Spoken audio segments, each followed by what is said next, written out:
Good morning all of you and welcome to today's daily test paper discussion.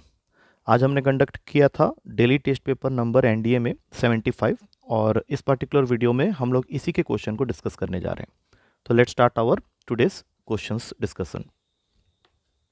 आज के paper का जो सबसे पहला क्वेश्चन है वो ये कह रहा है कि you have to find the distance of a point तुमको एक दिया हुआ है 1,0,2। You have to find the distance of this point from the point of intersection of the line, जिसकी इक्वेशन ऑलरेडी तुम्हें गिवन है। लाइन की इक्वेशन है तुम्हारे पास x minus 2/3 is equals to y plus 1/4 is equals to z minus 2/12। और ये line suppose कर लेते हैं, ये लाइन है ए बी जो कि इस फिगर में हमें दिख रहा है। It is intersecting a plane जिसकी इक्वेशन यहाँ दे रखी है हम लोग को x minus y plus z is equals to 16। तो जहाँ पे भी ये पॉइंट इस लाइन को इंटरसेक्ट करेगा, सपोज कर लो वो पॉइंट है क्यू, तो हमें क्वेश्चन में ये डिस्टेंस फाइंड आउट करना है, दैट इज पी क्यू। तो सबसे पहले हम लोग को ये point of intersection of line and plane को फाइंड आउट करना है, दैट इज क्यू। जिसके लिए तरीका क्या होता है कि जो भी लाइन की इक्वेशन है उसको हम लोग के इक्वेट कर देते हैं। तो यहाँ से हम लोग को corresponding values of x y z मिल जाएगा जो कि के टर्म्स में होगा, और यही वो पॉइंट है क्यू जिसको हमें फाइंड आउट करना है। बट जब तुम इसको अभी फाइंड आउट करोगे तो यू विल बी फाइंडिंग के इनसाइड इट। तो के साथ तो पॉइंट ले नहीं सकते, तो इस के की वैल्यू को फाइंड आउट करने के लिए इस एक्स वाई और जेड की जो भी वैल्यू अभी तुमने निकाली है इसको प्लेन के इक्वेशन में पुट कर दो, क्योंकि ये वो पॉइंट है जो लाइन और प्लेन के लिए कॉमन पॉइंट है, तो इसको भी सेटिस्फाई करेगा। तो ये हो गया 3k plus 2 minus 4k plus 1 plus 12k plus 2 is equals to 16। अब तीनों को अगर हम लोग ऐड करेंगे तो यहाँ पे मुझे दिख रहा है 11k is equals to 11, that means k की वैल्यू आ गई 1। और जैसे ही k 1 आया तो इसको एक एक करके एक्स वाई जेड में पुट करो और ये कोऑर्डिनेट तुमको मिलने वाला है। तो सबसे पहले x कोऑर्डिनेट मिला 5, y कोऑर्डिनेट मिला 3 और 1 पुट करने पे ये आ जाएगा 14।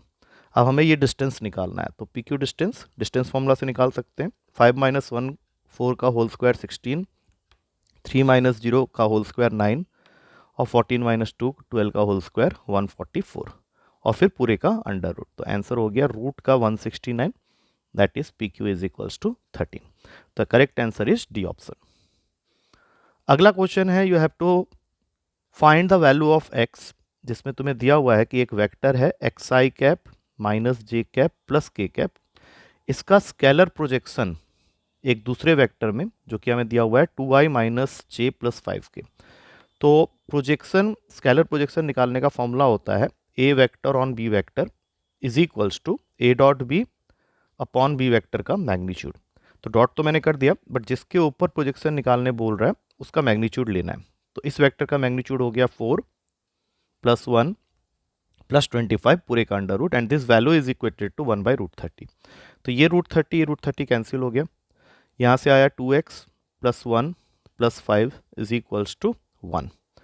अब ये वैल्यू आ रहा है 2x is equals to -5, x की वैल्यू आ जाएगी -5/2 and that is available in a option. अगला क्वेश्चन लिमिट का है। Limit x tends to 0 sine x minus 10x upon में sine cube x। L hospital rule का क्वेश्चन तो है, लेकिन अगर हम लोग एल हॉस्पिटल रूल से करेंगे तो इट विल टेक टाइम। तो इसके अंदर में मैं थोड़ा सा फॉर्मूला वाला मेथड लगाता हूँ। जैसे 10x को लिख दिया sine x by cos x, नीचे sine cube x as it is रहने दो। अब तुम देख सकते हो कि ऊपर वाले में से I can take common sine x, तो ये बच जाएगा 1 minus 1 by cos x upon में साइन क्यूब x।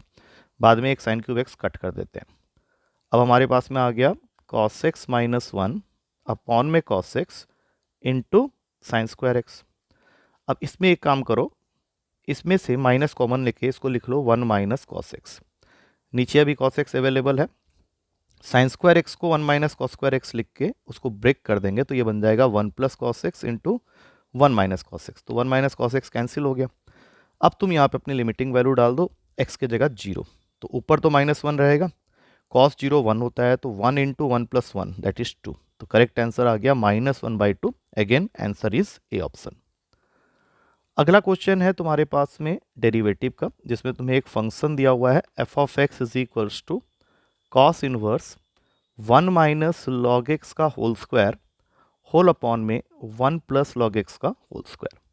तो जब तुम इस क्वेश्चन को स्टार्ट करोगे तो इसके अंदर में तुमको कॉस टू थीटा का फॉर्मूला दिख रहा होगा, क्योंकि 1 माइनस टेन स्क्वायर थीटा वाला फॉर्मूला अपॉन में 1 plus ten square theta cos two theta का फॉर्मूला होता है। तो हम लोग यहाँ पे लॉग एक्स को रिप्लेस कर देंगे टेन थीटा से, जिससे कि नेक्स्ट स्टेप में ही हमें वो फॉर्मूला लगाने का मौका मिले। तो यहाँ पे आ गया cos inverse 1 minus ten square theta upon 1 plus ten square theta. अब हमें ये पता है कि ये कॉस टू थीटा का फॉर्मूला है, तो ये बन जाएगा cos inverse cos two theta. दोनों को कट किया, बचा खाली थीटा। अब टू थीटा की वैल्यूज में से थीटा निकालने के लिए यहाँ से अगर लॉग एक्स को तुमने टेन थीटा लिया है तो थीटा हो जाएगा टेन इनवर्स लॉग एक्स। तो ये वैल्यू यहाँ डाल दो, 2 times of tan inverse log x. ये है तुम्हारा एफ ऑफ एक्स। अब इसका डेरिवेटिव करो, तो 2 इंटू टेन इनवर्स एक्स का derivative 1 upon 1 plus x square होता है, लेकिन एक्स की जगह लॉग एक्स है, तो ये हो जाएगा 1 अपॉन 1 प्लस लॉग एक्स का होल स्क्वायर, और लॉग एक्स का डेरिवेटिव होता है 1 बाई एक्स। अब इस x को रिप्लेस करो e से, तो 2 इंटू 1 अपॉन 1 प्लस लॉग ई 1 होता है, 1 का स्क्वायर 1 ही रहेगा, और इंटू 1 बाई ई। तो 2 इंटू 1 बाई 2 ये तो कैंसिल ही हो गया, आंसर आ गया 1 बाई ई, जो कि बी ऑप्शन में अवेलेबल है। So B is the correct answer. अगला क्वेश्चन है कि there is a circular plate which is heated uniformly and its area expands 3c times as fast as its radius. तो सबसे पहले तो सर्कुलर प्लेट है, तो एरिया होगा पाई आर स्क्वायर। अब इसके क्वेश्चन के हिसाब से d a by d t, area जो एक्सपैंड कर रहा है उसका rate is 3c times as fast as its radius, मतलब d r by d t के 3c टाइम्स है। तो इसका डेरिवेटिव करेंगे तो ये बन जाएगा 2 pi r d r by d t, और यहाँ है 3c d r by d t, तो सीधा इसको कट कर दो। क्वेश्चन तुमसे c की वैल्यू मांग रहा है, तो ये आ गया 2 पाई आर बाई 3, लेकिन r की वैल्यू भी दे रखी है क्वेश्चन में, तो यहाँ पे डाल दो r की जगह 6। अब जरा देखो ध्यान से, तो ये आंसर आ जाता है c is equals to 4 pi, जो कि फर्स्ट ऑप्शन में अवेलेबल है। So A is the correct answer. अगला क्वेश्चन कॉम्प्लेक्स नंबर का है। जो भी इक्वेशन दी हुई है z plus z to the power of -1 equals to 1, उसमें z की पावर -1 को 1 बाई जेड कर लो, और फिर थोड़ा सा सिंप्लीफाई करो तो ये क्वाड्रेटिक आ गया। अब हमने पढ़ा था कि z square plus z plus 1 equals to 0 होने पे इसके रूट्स होते हैं ओमेगा और ओमेगा स्क्वायर। अब अगर जेड के आगे वाला साइन चेंज है तो रूट्स तो वही रहेंगे, बस नेगेटिव का साइन पकड़ लेंगे। तुम्हें वैल्यू निकालनी है जेड की पावर में 100 प्लस जेड की पावर में -100, जिसको मैं अभी लिख रहा हूँ 1 अपॉन जेड की पावर 100। अब इन दोनों में से ये सिंपल लग रहा है, इसी को ले लो, minus omega whole raise to the power of 100 plus 1 upon minus omega whole raise to the power of 100। Minus के पावर में इवन नंबर है तो माइनस का साइन तो गया, यहाँ पे खाली बचेगा ओमेगा के पावर में 100 प्लस 1 अपॉन ओमेगा के पावर में 100। Now as we all know कि ओमेगा के पावर में 99, ये 3 का मल्टीपल है, तो इसकी वैल्यू यहाँ तक तो 1 होगी, तो यहाँ से खाली एक ओमेगा बचेगा और यहाँ पे भी एक ओमेगा बचेगा। अब ये हो गया omega square plus 1 upon omega. अब हम लोग को ये फॉर्मूला भी पता है कि 1 प्लस ओमेगा स्क्वायर 0 होता है, तो 1 प्लस ओमेगा स्क्वायर की वैल्यू माइनस ओमेगा होगी, और नीचे भी ओमेगा है, तो आंसर आ गया -1। D is the correct answer. अगला क्वेश्चन है, तुम्हें एक एपी का एसएन का फॉर्मूला दिया हुआ है 2n स्क्वायर प्लस 5n, और तुमको फाइंड करना है इसका nth टर्म। इसका मैंने शॉर्टकट क्लास में बताया था, अभी भी शॉर्टकट ही बताता हूँ कि अगर कोई sum up to n terms का एक्सप्रेशन क्वाड्रेटिक फॉर्म में है, that is an square plus bn के फॉर्म में है, तो तुम इसका nth टर्म डायरेक्ट निकाल सकते हो। a का डबल कर लो 2a into n plus b minus a. तो इस क्वेश्चन में a है 2 और b है 5, लगा लो ये फॉर्मूला, तो ये हो जाएगा 4n plus 5 minus 2 that is 3। तो ये option number A is the correct answer. अगला क्वेश्चन है, तुमको एक क्वाड्रेटिक इक्वेशन के सम ऑफ द रूट्स की वैल्यू को बता रहा है। सपोज कर लेते हैं रूट से अल्फा बीटा, तो सम ऑफ द रूट्स जो है that is equals to sum of the squares of their reciprocal, that is it is equals to 1 by alpha square plus 1 by beta square. हम लोग को बाई डिफॉल्ट ये पता ही है कि sum of the roots in a quadratic equation that is alpha plus beta is always equals to minus b by a, and product of the roots that is alpha beta is always equals to c by a. तो इसको थोड़ा सा simplify कर लेते हैं, क्योंकि हमें पूछा क्या है कि ए बाई सी, बी बाई ए और सी बाई बी किस में होंगे, P G P H P या नन ऑफ दिस में।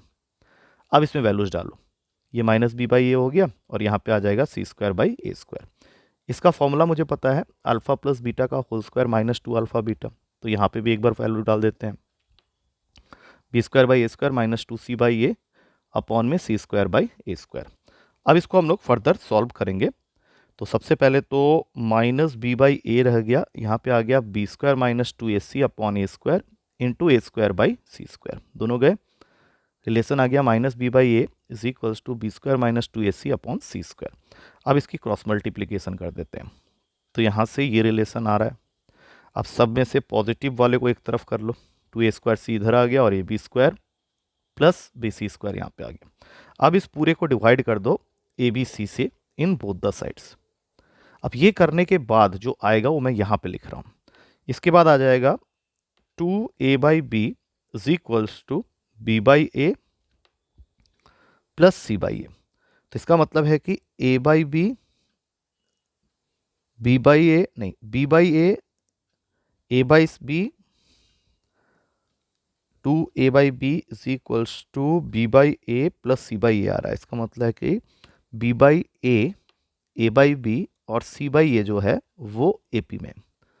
तो इसका उल्टा अगर हम लोग कर दें तो जो आंसर आएगा वो है a by c, b by a and c by b. तो ये बन जाएगा एच पी में। तो C is the correct answer. अगला क्वेश्चन है रूट का cosec square alpha plus 2 cot alpha लिखा हुआ है और साथ में ये भी बोला हुआ है कि अल्फा लाई करता है 3 पाई बाई 4 से पाई के बीच में, मतलब सेकेंड क्वाड्रेंट में है तुम्हारा अल्फा। तो सबसे पहले तो कॉसेक स्क्वायर अल्फा को लिख लो 1 प्लस कॉट स्क्वायर अल्फा और इस 2 कॉट अल्फा को रहने दो। अब यहाँ पे a square plus b square plus 2ab का फॉर्मूला तुमको दिख रहा होगा जो कि ए प्लस बी का होल स्क्वायर होता है। तो यहाँ से तुमको मिलेगा 1 प्लस कॉट अल्फा का होल स्क्वायर पूरे का अंडर रूट। अब सेकेंड क्वाड्रेंट में यहाँ कॉट नेगेटिव होता है तो ये माइनस के साइन के साथ निकलेगा, तो ये हो गया -1 minus cot alpha. So C is the correct answer. आखिरी क्वेश्चन को करने के लिए तुम्हें पता होना चाहिए कि सेंट्रॉइड जो होता है that divides orthocentre and circumcentre in the ratio of, ये मैं लिख देता हूं यहाँ पे 2:1 इंटरनली। मतलब अगर एक ही लाइन के ऊपर में सेंट्रॉइड को हम बीच में रख दें तो ये ऑर्थोसेंटर जिसको ओ से और सर्कमसेंटर जिसको मैं पी से डिनोट कर रहा हूँ उसको डिवाइड करता है internally in the ratio of 2:1। तो इस क्वेश्चन में तुम्हें ऑर्थोसेंटर के कोऑर्डिनेट दे रखे हैं 2 और सर्कमसेंटर दे रखा है 5 और सेंट्रॉइड का कोऑर्डिनेट मांग रहा है। तो चूंकि मैंने अब रिलेशन बता दिया है तो यहाँ पे तुम अपना सेक्शन फॉर्मूला लगा लो इंटरनल डिवीजन का। तो that will give you x coordinate, that will be 10 + 2 upon 3, that means 4 आ गया। और वाई कोऑर्डिनेट भी सेम ही रहेगा 10 + 2 अपॉन 3, दैट इज़ 4। फॉर्मूला हमने लगाया है x is equals to mx2 + nx1 upon m + n और y के लिए लगाया है my2 + ny1 upon m + n। So I hope with this we come to the end of the discussion of this particular paper question. Solutions को अच्छी तरह से study कर लेना and still if you find any difficulty then you can ask me in the class. कल मिलते हैं next paper के डिस्कशन के साथ। Till then take care and thank you to all of you.